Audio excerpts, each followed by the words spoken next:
ಮನುಷ್ಯನಾಗಿ ಬದುಕೋದು ಬೇರೆ, ಮನುಷ್ಯತ್ವನಾಗಿ ಬದುಕೋದು ಬೇರೆ.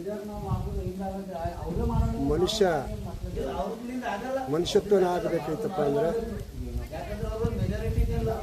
ಎಲ್ಲವನ್ನು ಅರಿಯಬೇಕಾಗ್ತದೆ, ಎಲ್ಲ ನಾವು ತಿಳ್ಕೊಬೇಕಂತ. ತಿಳ್ಕೊಂಡ್ರೆ ಮಾತ್ರ ಗೊತ್ತಾಗ್ತದೆ, ಎಲ್ಲರೂ ಗೊತ್ತಾಗಿಲ್ಲ. ಮನುಷ್ಯನಲ್ಲಿ ಭಾವನೆ ಹೆಂಗಿರಬೇಕು ಅಂದರೆ, ಒಂದು ಸಿಂಪಲ್ ಸಣ್ಣ ಮಾತು ಹೇಳ್ತೀನಿ, ಸೂಜಿ ಅಂತ ಗುಣ ಇರಬೇಕು.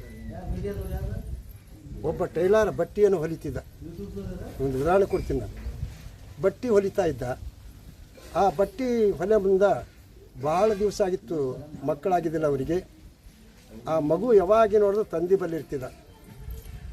ಮಗು ಏನು ಕೇಳ್ತಿತ್ತು, ವಿಚಾರ ಮಾಡ್ತಿತ್ತು.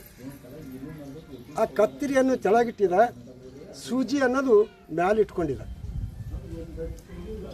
ಅದಕ್ಕೆ ತಂದೆ ಸಣ್ಣ ಸೂಜಿ ಕಳೀತದಂತಂದು ತನ್ನ ತೊಪ್ಪಿಗೆ ಚುಚ್ಕೊಂಡಿದ್ದ, ಇಲ್ಲ ತನ್ನ ಅಂಗಿಗನ ಚುಚ್ಕೊಂಡಿದ್ದ ಅಷ್ಟೇ. ಮಗ ಬಂದು ಕೇಳ್ತಾನೆ, ಅಪ್ಪ ಈ ಕತ್ತರಿಗೆ ಎಷ್ಟು ಕೊಟ್ಟಿದ್ದಿ, ಸೂಜಿಗೆ ಎಷ್ಟು ಕೊಟ್ಟಿದ್ದೀವಿ ಅಂತ ಕೇಳ. ಮಗ, ಕತ್ತರಿಗೆ ಒಂದು 50 ರೂಪಾಯಿ ಕೊಟ್ಟೀನಿ, ಸೂಜಿಗೆ ಒಂದು 5 ಪೈಸೆ ಕೊಟ್ಟಿನಿಪ್ಪ, ಏನು ಭಾಳ ದೊಡ್ಡದಲ್ಲ. ಹಾಂ, 5 ರೂಪಾಯಿ ಸೂಜಿ, 5 ರೂಪಾಯಿ ಸೂಜಿ ಏನಪ್ಪ ಅಂತ ಮ್ಯಾಲೆ ಇಟ್ಕೊಂಡಿದ್ದಿ, 50 ರೂಪಾಯಿದು ಕತ್ತರಿ ಕೆಳಗಿಟ್ಟಿದ್ದಲ್ಲ ಅಂತಂದು ಮಗ ಕೇಳ್ದ.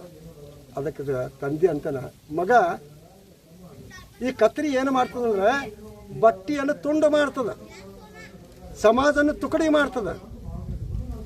ಇದು ತುಂಡು ಮಾಡ್ತದ, ಸೂಜಿ ತುಂಡು ಮಾಡಿದಲ್ಲ ಒಂದು ಮಾಡ್ತದಂತಂದು ಅವಾಗ ತಂದೆ ಹೇಳಿದಾಗೆ ಅವಾಗ ಗೊತ್ತಾಗ್ತದೆ. ಅದಕ್ಕೆ ನಮ್ಮಲ್ಲಿ ಸೂಜಿ ಅಂತ ಗುಣ ಇರಬೇಕು. ಸೂಜಿ ಅಂತ ಗುಣ ಇತ್ತಪ್ಪ ಅಂದ್ರೆ ನಮ್ಮ ಸಮಾಜ ಎಲ್ಲ ಕಲ್ಯಾಣ ಆಗ್ತದೆ, ಒಂದಾಗ್ತದೆ ಅಂತ ಹೇಳಿ ನನ್ನ ಮಾತನ್ನು ಓಂ ಶ್ರೀ ಗುರು ಬಸವಲಿಂಗಾಯ.